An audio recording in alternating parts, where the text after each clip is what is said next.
Anyone who knows me knows how much I love pictures.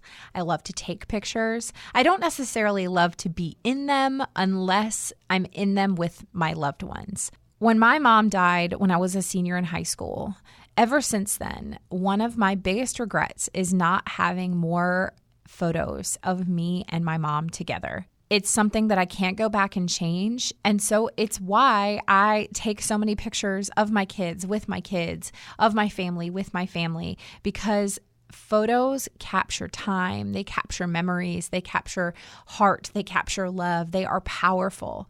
My guest today realized that this was something that she could use, her gift of photography, to give back and create memories for people in need. Welcome to Business with Purpose. I'm your host, Molly Stillman of stillbeingmolly.com, and this show is all about bringing you the stories behind the brands, companies, and small businesses that are changing the world. Each week, I interview an entrepreneur, nonprofit director, community leader, or just an incredible person who's trying to make a positive impact not only through their personal life, but also with their career. My goal is to show you that no matter what you do for a living, you can make an impact wherever you are. My guest this week is Kylee Maughn, the founder of Kylee Ann Photography and the Kylee Ann Passion Project, photographing pro bono people in need. This conversation was so inspiring. It was sad. It was funny. We had such a great time chatting, and I'm really inspired by the work that Kylee does.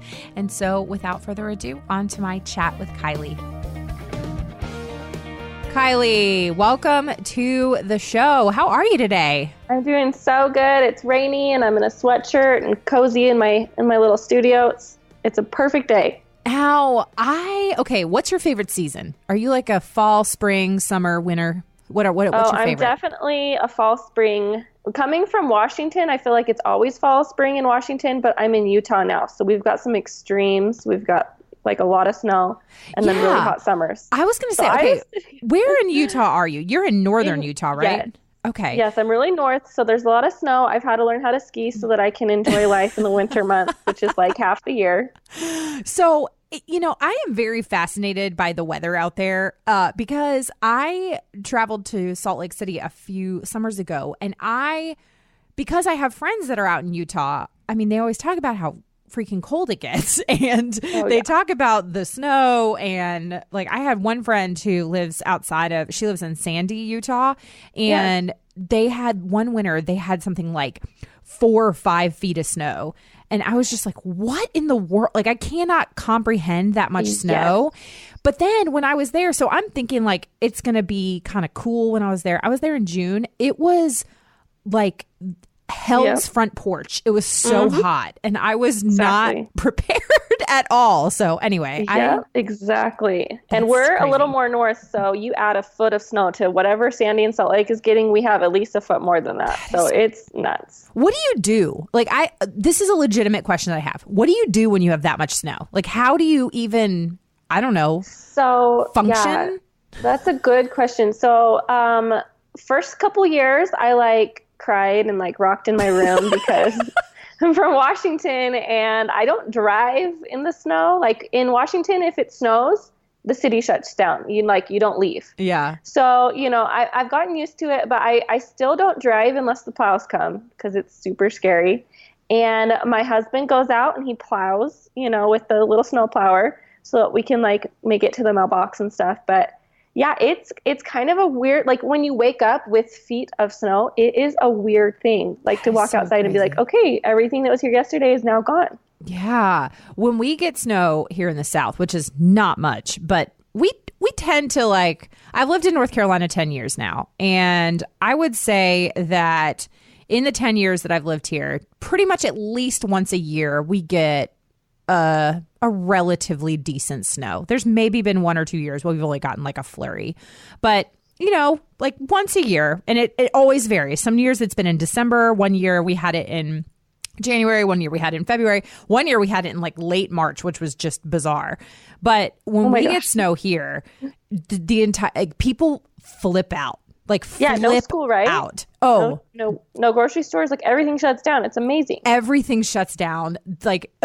And there's always I don't understand it because the bread and milk is gone. Like there is no bread and milk to be found. And I always want to know, like, what are these people making? Like, are they just putting pieces of bread on a plate and just pouring milk on top? Like, what are you doing with this bread and milk? That's so funny. It's so weird. Yeah, people in the South just lose their dang mind. There was actually a storm a few years ago where it kind of snuck up on the area. Like the weather people were, they were predicting some snow, but they didn't really know how bad it was going to be. And it kind of popped up in the middle of the day.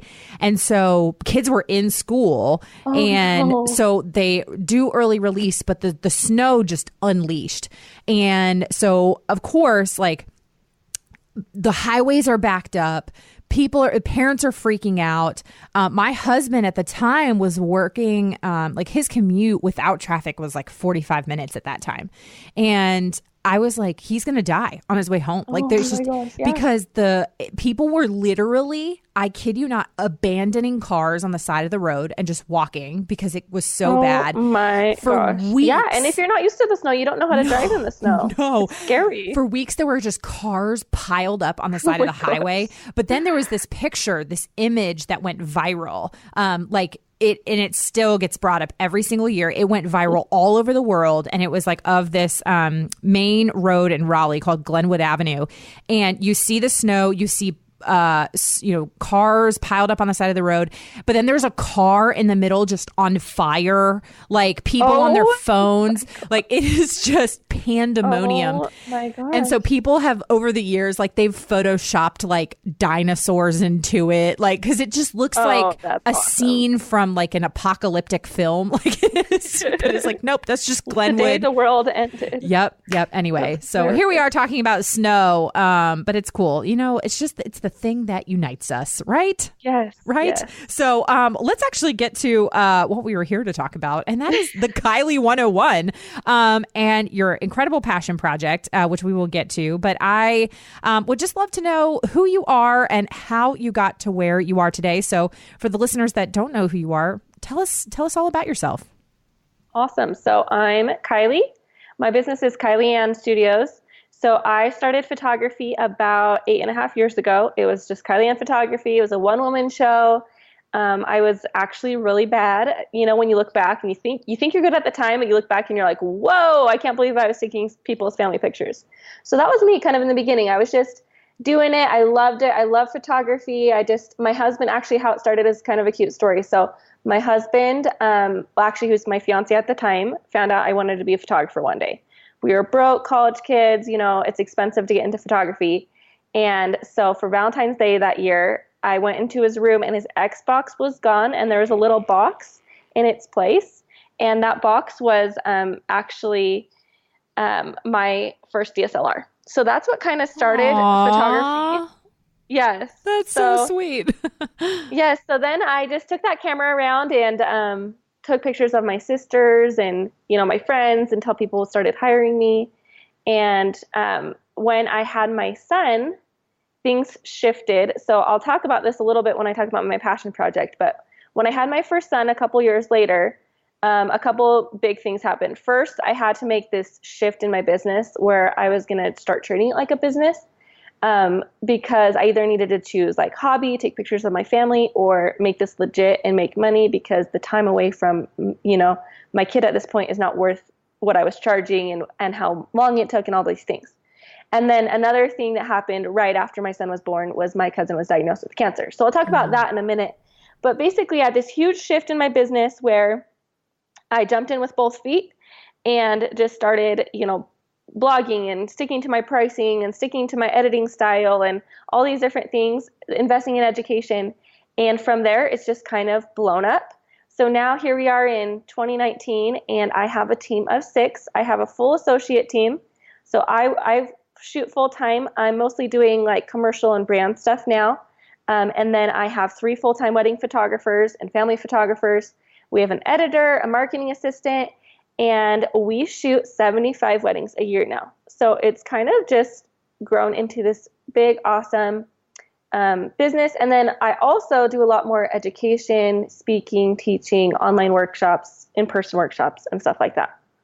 Wow, that's amazing. I love photography. I have always had a passion for it. I was the girl in college who always walked around with the camera, and so I've done actually photography on the side for years. But I just admire, and I think because I don't do it full time, I just have such an appreciation for people who just have really honed their skills and really focused on that education piece and really building a fantastic business, because that is one of those things that a lot of creative types who are really great artists or photographers are not savvy business owners, and they struggle with that. So that's just amazing that you've taken that passion, that creative passion that you have, and you've also built a really fantastic sustainable business that you're able to employ other people, and you're able to bring blessings upon them and all of that. So that's just incredible. Thank you. Yes, it's been definitely a journey I never imagined. From the beginning, you just think like, oh yeah, my friends and family will hire me. I'll do this. I'll be a mom, and then I'll take pictures of my friends on the side. And it's just, when you take a step forward, opportunities open up, doors open up, and you just keep walking forward. And then one day you look back and you're like, oh my gosh, I can't even believe that here we are. Yeah, absolutely. And so, knowing a little bit, I obviously know a little bit of your story, but for the listeners that don't, there's so much more to your business than just being a photographer. Not that you're just a photographer, but you know what I'm saying. Yes. There's so much more to your business, and you really have a huge heart for really running a business with purpose, and for giving back, and for leaving a lasting impact on the world. And so I would love for you to share all about the Kylee Passion Project.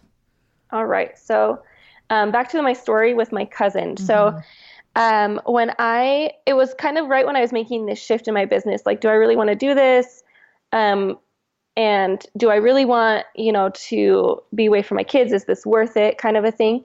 And right at that exact same time, my cousin, who was 11 at the time, really close with her family. My aunt is like one of the younger aunts, and my mom's one of the older in her family. So like we have kids the same age, me and this aunt. So my cousin, who was 11 at the time, was diagnosed with cancer.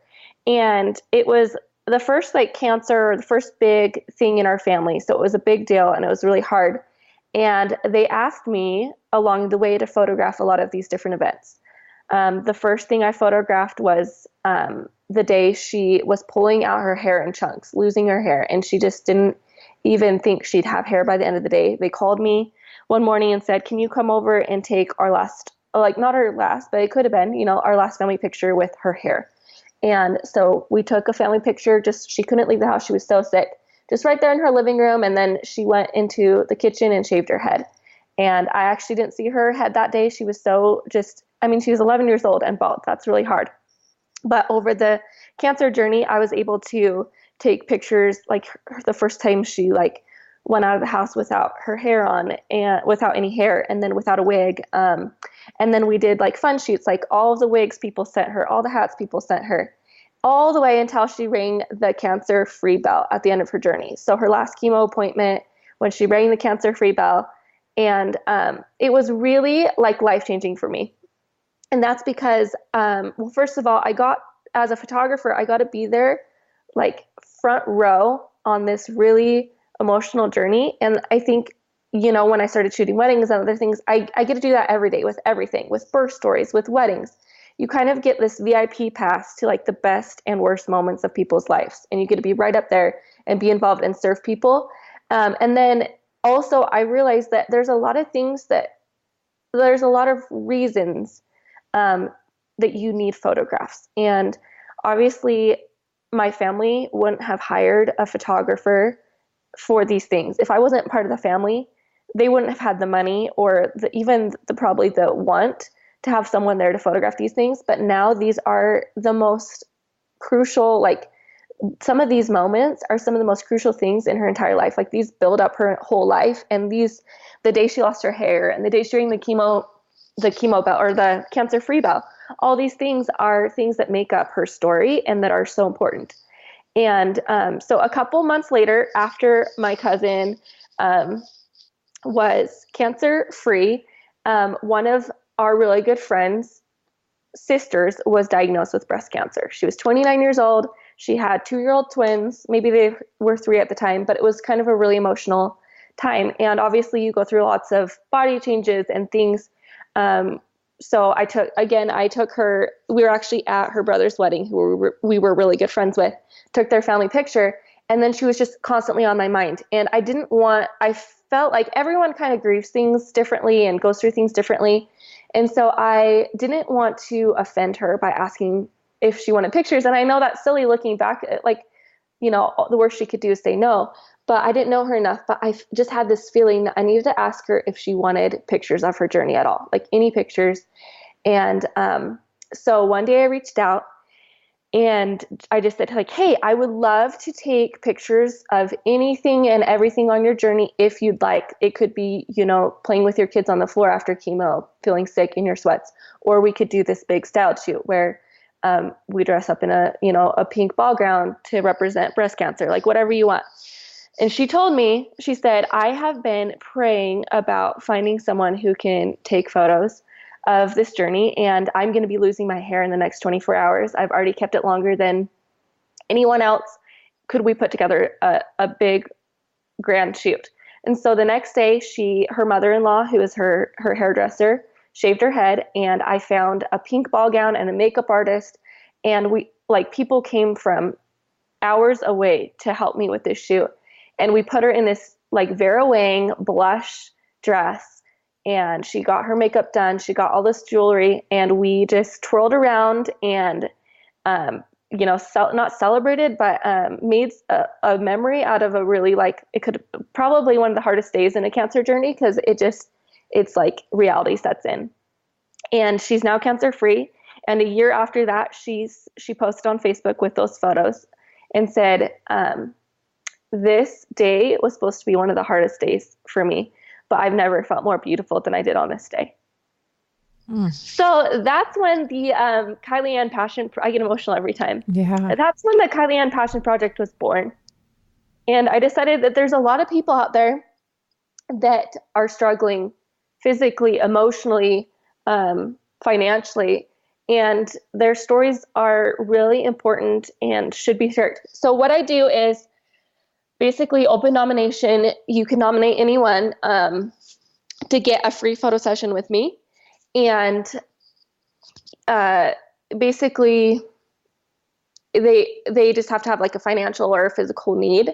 So along the way, I photographed a dozen funerals, children, babies, old people, that are grandpas and grandmas, husbands that have died from cancer. I photographed my sweet friend. Her daughter drowned on a Memorial Day camping trip in a river, and she wasn't supposed to live, and she made a full recovery. So I went in and photographed some of her therapies and her in the hospital and her room, and just all these different stories that are just they've been so powerful to me, and they've given me a lot of purpose in my business, why I take photos, even family photos. I've had a lot of my clients who I've taken their last family photos, and I didn't know it was going to be their last, but it's just given a little bit more purpose behind what I do and why I do it. I'm taking a quick break from my chat with Kylee to talk about the incredible fall collection from VSCO Designs. You're going to be so inspired by the richness of the season's colors, like pebble d'amore, oiled olive, and rich mahogany. Let the fall collection not only be a celebration of travel, but also a celebration of the journey within. My favorite pieces, like the multi-way shawl in Leo, which I'm wearing right now, and the caftan in Chianti, are just so beautiful, and every single time I wear them, people ask me about them.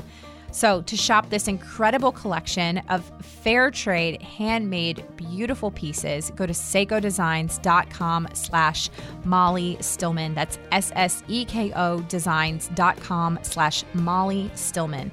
As you're heading into the holiday season, shop fair trade, shop ethically. And one of the places you can do that is through VSCO Designs. So back to my chat with Kylee. I love that you talk about that the struggle is really part of the larger story. And I know that you've been there to photograph some of the darkest times in people's lives. But what you've done is you really have blessed them with a gift. You know, in 2018, my husband and I lost 2 babies in the second trimester of pregnancy. And, you know, when I was in the hospital, a nurse actually took a photo of me holding our son and my husband, and then a hospital chaplain praying over us. Oh, wow. And it's a cell phone picture, and I will treasure it forever. You know, and you know, she said, she was like, I didn't know if you would want it or not, and I just said, well, absolutely. Like, yeah. Absolutely. And some of those pictures, like, I will treasure forever. And so what you've given those families who are going through the unimaginable is a gift. It really is a gift. And I also love what you shared about how you've taken family photos for people, and, you know, sometimes it's their last family photo. And I've shared this story, on the podcast before, but it was a while ago. So, but, you know, when my mom died when I was 17, and to this day, almost, gosh, how many years later, 17, 18 years later, one of my biggest regrets is not having more pictures with my mom. It really is. I mean, I can't go back and change that. And I think too, with people, a lot of times they're nervous about me photographing these really intimate moments. But when a year later, when I talk to them, they're like, if I don't want to look at the pictures, I don't have to look at the pictures, but I have them if I do. And I do. And, you know, people think, you know, especially funeral photography, like, that's weird. I don't want to relive that day. But I showed up at my friend's house like a year after her husband died. And she has like 6 kids, and she brought out an album of her funeral and said, I have to show you this album I made. And I'm like, you made an album? And she's just like, and she's like, look at this. And she was literally pointing out like these really emotional, like hard pictures of her kids crying. And she said, I didn't even know my kids were feeling this way because I was in my own little cloud that day. And now I have these pictures, and I can help my kids now. Gosh. Yeah. I mean, I can't imagine what that's like, but you're right. I mean, it really is something that they can look back on, and they can treasure. And I think it, you know, while you are obviously doing, like I said, giving them a gift, it's also brave for you, because that's a lot for you to also be a part of. You know, something that I hadn't even considered until a couple of years ago. I mean, obviously it is completely different, but it has some similarities in that, like, I went to a fundraiser for a ministry that they are called emergency chaplains, and literally all they do they minister to first responders. Oh, wow. Who, you know, they go to the scene of tragic car wrecks, murders, things like that, and they pray for and minister to first responders. And it wasn't until I went there and heard these stories that it had even occurred to me. I was like, well, of course, of course that's traumatic for these first responders. And this, embarrassingly, like, I'm the daughter of a Vietnam veteran, and so I know my mom shared stories all the time of her PTSD and things like that. And obviously it's not war, but it's very similar in a lot of ways to, you know, people suffering from PTSD. And so, you know, but you being a part of some of these really painful times, is there something that has helped you over the years, you know, kind of prepare yourself for some of these really tough moments? And how do you kind of, you know, have other people either minister to you after photographing something really difficult, or I just would love to know, you know, maybe how you love on those families, and then who loves on you. So the benefit of being the one in these situations with the camera is I feel like I have, I can hide behind it, you know, hide my tears behind it, hide my breakdowns, because it's very vulnerable walking into these rooms, and especially, you know, the funerals or like the ones that don't have the happy endings. And just everybody, you know, is crying. Everybody's in there is feeling that. And so having the camera is kind of my shield and kind of like my comfort. I feel like a lot more comfortable walking into a room with either one of my children or a camera, because I have this like thing that, I can walk up to anyone and just talk to them instead of just like being really alone in that situation. So I think my camera is it helps me through that in ways. And then also just in those situations, I mean, when you hear of these tragic stories, I think everybody just wants to help. They want to do something. And I feel like because I have like a method of service that's unique where I can offer pictures, it's kind of my way of coping, because I want to serve, I want to do something. But like when, you know, someone loses someone or is going through cancer, or even, you know, the miracle stories that I've photographed, it's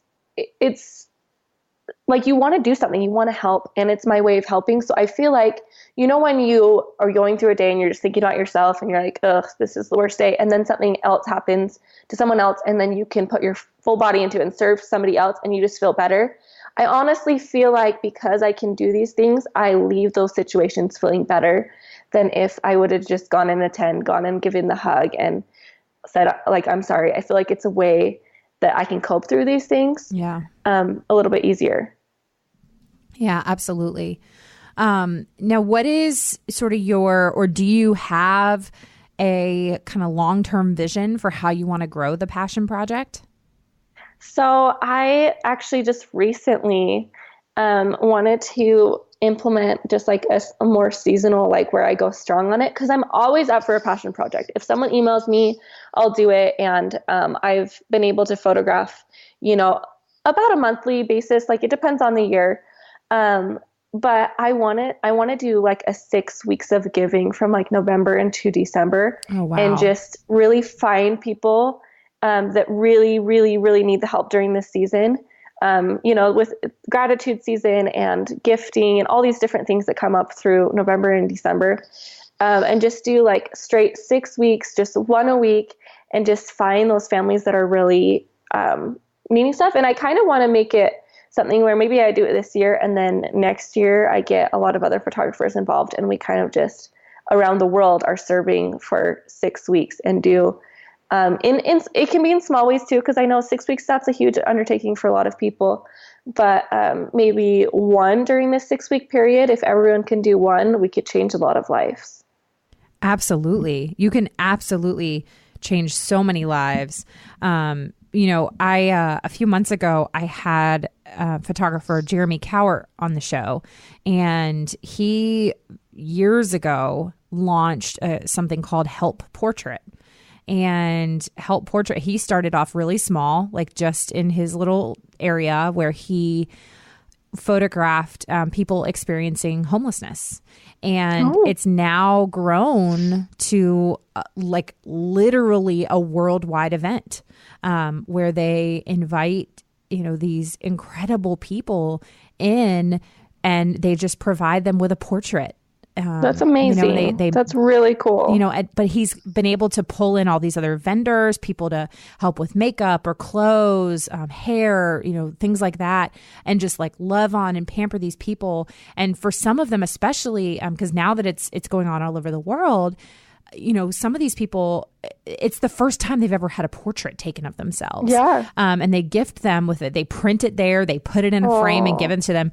And he's just talked about the impact over the years, how like it's literally changed people's lives. And he's like, I never could have anticipated that taking someone's picture would change their lives. And so, you know, like what you're doing, what you're photographing and impacting these families, like it really can change lives. I mean, there's that cliche that like a picture is worth 1,000 words, but like it really is. Yeah. Like a picture can capture so many emotions in just one still frame. And, you know, pictures ever since the invention of photography have, you know, documented some of the world's greatest moments and the world's deepest, darkest moments. And it's the same for us, in our everyday lives. And so I love what you're doing.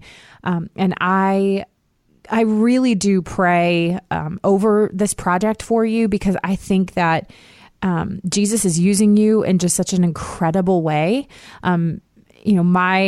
The listeners know that my life verse is 1 Peter 4:10.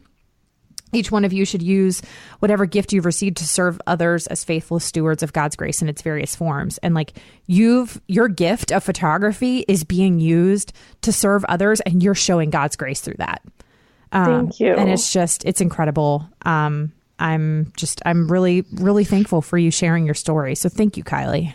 Well, thank you. I get really emotional sharing that, but I think it's a powerful message that people can use, their talents, whatever they are, and their business and their job, and they can, have a greater purpose. That's why I love your podcast, is because all these stories that you share, thank you, are, they really are changing. This is changing lives, this message of, using our talents for a greater purpose. Yep. So I love that. Yeah. Amen to that. Amen. Well, Kylee, if before we transition to the get to know you round, if people are interested in learning more about you or supporting your passion project in any way, how can they do that? So I'm mostly on Instagram. I'm everywhere, but my favorite place to be is on Instagram. My Instagram is Kylee Ann Studios. And then if you'd like to find some passion projects, they're on my blog, or I have a hashtag, Kylee Ann Passion Project, and you can find some of our favorite images from that as well. Awesome. Awesome. Well, Kylee, this has been so much fun. And we've been on the verge of tears. We've talked about snow. But now is the time where we just ask some fun, lighthearted, get to know you questions. It's one of my favorite portions of the show. So Kylee, are you ready for the get to know you round? Yes, I'm a little nervous. This is like a little nerve-wracking. No, don't be nervous. Don't be nervous. All right. Question number 1. This is a fun one. What is something that is really popular right now, but in 10 years, you think everybody's going to look back on it and be super embarrassed by it? Ooh, I was just thinking of something the other day. Now I've got to think of what's top of my mind. So I don't know. I think that the cheetah print is coming back at large right now. It's one of those things that might keep coming back. But in 10 years, we'll be like, what were we doing? Like, in high school, it was the zebra for me. Zebra print, everything. Zebra, and I'm like, oh my gosh. So, yeah. I'm all about the cheetah right now, but I think that it might be one of those things that we're just embarrassed about, especially now that I'm a mom of 3. I probably shouldn't be in full cheetah outfits. It's more embarrassing, I think, when you're older than when you're a high schooler, Yeah. I'm a little flummoxed at the return of not just chokers as like a necklace, but because sometimes you can wear like a dainty choker and it's okay.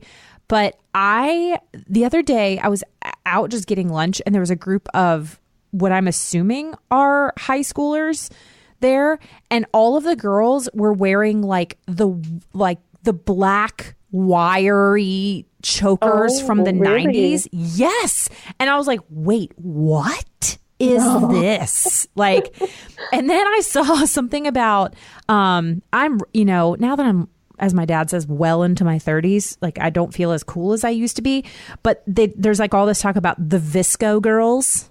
And I don't even know what that is. What even? It's basically, I know VSCO. Yeah, so VSCO Girls are apparently the teenage version of what we were as teens in the 90s. They're all wearing oversized T-shirts and chokers and scrunchies. I don't like that. I'm like, what? Why so is it coming back? Justin Bieber, have you seen his new style? I looked it up the other day. It has a word, but it's basically oversized, really really horrible, matching, just kind of grungy, it's so weird. Yeah, and him and his wife are big into this style, and I look at it and it's cringy. It's mustache wiry, you haven't shaved in a while. That style I really hope doesn't become full on because Yeah. I can't get on board with that. I No, can't. I can't get on board with it either. No. Okay. I'm glad we're on the same page with this. This is really important stuff. Okay. Yes, it is. It is really important stuff. Okay. Question number 2. If you are a professional athlete, so think like baseball player, something like that, what would your walk-up song be? What would be Okay, your so walk-up right song? now, I mean, this kind of changes, but I'm really, really into Taylor Swift's new album. So Oh, yeah. what is it called? The one that's the man one. If I'd be the man, I don't even know the name of it, but you know what I'm talking about? It's called The Man. The So Man? if I were a man, then I'd be the man. I feel like that would be like the perfect like like Yeah. walk on song because it's a good pump up, but it's also I think it's kind of funny because Yeah. it's a little bit true. No, I like it. So yeah, I would choose that one. I like it. That's a good choice. I'm proud of that. Okay. Of all of your pet peeves, which one is the strangest? Do you have a really weird pet peeve? Strange. Oh, let's think that there's got to be one that's. So I don't know if this is strange or not, but one of my biggest pet peeves since like the day I got married is the water running when it's not actively being used. Like when someone's brushing their teeth and the water's still running, and it's so funny because I left the water running the other day when I was doing like my daughter's hair or something. And she said, "Mom, do you want the fish to die?" And I'm like, oh my gosh, I taught her that. I'm like, she has the same. So yeah, I don't know if it's just like the wasted water or like the sound or just like, why are you wasting it if you're not using it kind of a thing. Cause like I'll take a 20-minute shower, no problem. But like, or I'll turn the water on and like let it warm up. But like brushing your teeth should be like water on when you start, water on when you finish, not like the 3 minutes in between. That's hilarious. My husband always laughs at me because, like when I'm getting ready for bed at night, like I need my water to wash my face and stuff. Like I need it warm. And our master bathroom is, obviously it's on the second floor, but it's the furthest piping away from our water heater. So it takes forever to heat up. So I have to like turn the sink on and move it all the way to as hot as possible. And it will take this is not an exaggeration, like a solid 2 minutes to warm up. Oh and my like, I gosh. always feel so guilty, but I'm like, God, well, the water's freezing cold if I don't. Well, the thing is that's funny about that is when I'm trying to warm up my water, I don't have any problem with the water running. Because like if I have to make a bottle for my kid or something, I'll let it run. But it's something about the teeth brushing. Yeah. No, I can respect that. I can respect that. No, I'm down with that, Kylee. I'm down with that. All right. And then this is my last question. And this is the question I ask all my guests. And that is, what does it mean to you to run a business with purpose? For me, running a business with purpose means finding joy, and I guess I can't use the word purpose, but finding a reason why you're doing this business beyond money or beyond getting clients or beyond just something that just fills your heart and that allows you to live like a bigger life. And that doesn't mean like a bigger life, like bigger home, bigger things. I mean like a bigger purpose, like where you're able to serve people or you're able to serve yourself or do something for you that fills you up. And I think there's lots of ways you can do that. You don't have to serve other people to have a business with purpose. But I think that a lot of times we do things because we want to make money or we take jobs because they look really good on a resume or whatever. But having a business with purpose brings just a little bit more joy and maybe like helps define your life a little bit better or your business. I don't know if I put that into words correctly, but basically go above and beyond just going to work and going through the motions, just doing something that really changes, not necessarily lives, but just fulfills you more than just clocking in and clocking out would. Yes, absolutely. Absolutely. I could not agree more. So thank you for that perspective. Thank you for what you're doing, Kylee. And thank you for coming on the show today. It has been a pleasure to have you as a guest. Thanks so much for having me. This is just, I really love what you're doing, and I'm so glad I could be a part of it today. I'd love to know what you loved about this episode or something that you learned. If you do, let me know on social media. You can find me at Still Being Molly or at Business with Purpose Podcast on Instagram or Facebook. And don't forget to use that hashtag Business with Purpose Podcast when you share the show. And be sure to check out and shop the Seiko Designs Fair Trade Fall Collection at seikodesigns.com/Molly Stillman. Thank you so much for listening to this week's episode. If you're a first-time listener, welcome. Don't forget to check out the archives for so many incredible interviews with people who are changing the world. And if you're a regular listener of the show, thanks for tuning in week and week out. Your support means the world to me. Don't forget to head on over to iTunes, Spotify, or wherever you listen to podcasts and click that subscribe button. That subscribe button helps to make sure you never miss a new episode of the show. And while you're there, would you just take a moment to leave a review? Leaving a review helps me to know what you're liking and how the show is impacting you. As always, this show is edited by my incredible husband and executive producer, John Stillman, with support from Kelly Dalton, and the music is by Mark Killian of Third Wheel Media. Thank you so much for listening. Now go do something good with purpose on purpose.